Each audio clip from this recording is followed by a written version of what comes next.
Hello, I'm Robin Gibson and this is the Harvard House Money Morsel.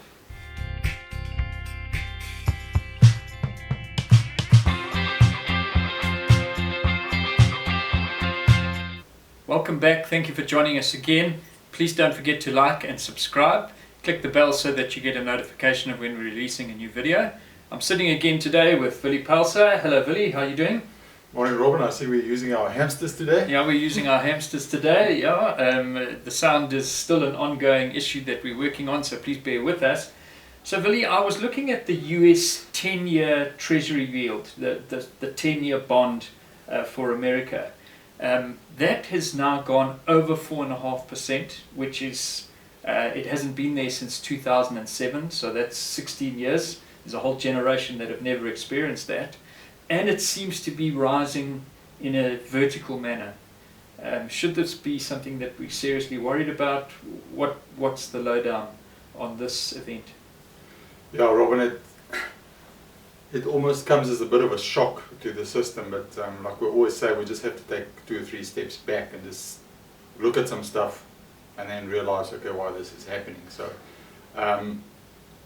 normally your currency and your bond market is your sort of pressure valve. Yes. It's like when a geyser bursts, the water just spurts out. So yes.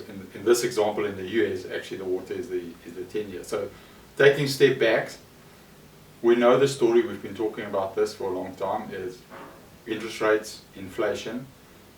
Are we at a peak? Yes or no? The Reserve Bank, the Fed saying no, we're not. Yes. Maybe more. We look at the inflation numbers specifically, Yes. and then oil is rising. So if you put all of those together, then yes, maybe the Fed is right. Maybe inflation is not over and maybe it's coming back. When we look at the US, they had GDP data out confirming that the economy is actually doing much better than what we've been expecting since January, because everybody's talking about a recession. Yeah. So now we've got 2.1% GDP growth. It's the same as the previous quarter. It's higher than generally expected. So that's another sort of inflation concern or an interest rate concern, in the sense, okay, we can't cut rates right now because now we've got an accelerating economy type of thing. Yeah. So what's happening in the bond market is the investors are saying, well, the market is saying, the term we normally use is, okay, no one really knows what's going on here. So it looks like inflation will be out of control again in principle. Yes. So worst case scenario, let's price all the risk in.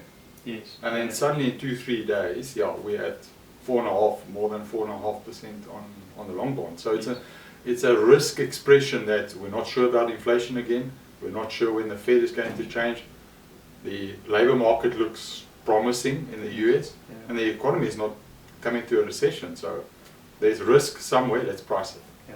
So I mean, the bond movement, the concern about inflation, obviously the impact into the rand. I mean, the rand kind of strengthened and then weakened massively again. There's a disconnect between kind of what's happening on the ground and this big sentiment picture, isn't there? There's a huge disconnect, Robin. The examples you've just used, our bond market is obviously in sympathy with what's happening in the US, and all other emerging market bond markets has done the same. You know, on a 30-year bond in this country, you can earn 13% now. Yeah. It's something we've seen before, but same principle, 20 years ago type of scenario. And then the rand is just, again, a reflection of, well, okay, the one market's going, let's move. So yesterday we touched 1920, I think, or 22. This morning we're trading at 1894. So it just shows the disconnect as to what is the real fundamentals, what's the real statistics. And as I've mentioned, currencies and bond markets normally is an expression, a quick expression. And then the equity markets are saying, okay, hang on, bonds are going up, price of credit is going up, so equity is not going to go anywhere, and suddenly you get a collapse in share price. Yeah. Now the worst thing you can ever do is get sucked in with a vertical chart. I think back to the late 90s when oil was well on its way to $200 a barrel. Everyone was writing about $200 barrel oil, peak oil, etc., etc. And look, we're back. I mean, we know we're near $200 oil. When this all turns around, it's going to turn around quickly, and then the fundamentals will shine through, won't they? Exactly. And Robin, these times sometimes give you opportunities, Yes. So realistically, from from an investment perspective on bond market, so liability matching, you know, I don't want to get to the private individual type of scenario, but it gives an opportunity for pension funds, long-term funds to say, but hang on, 4.5% over 10 years in the US, it's unheard of.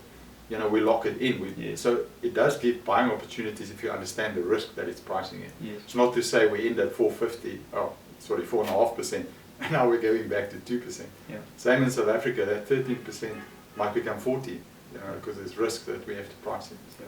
So the message to the average man in the street: don't panic and be patient.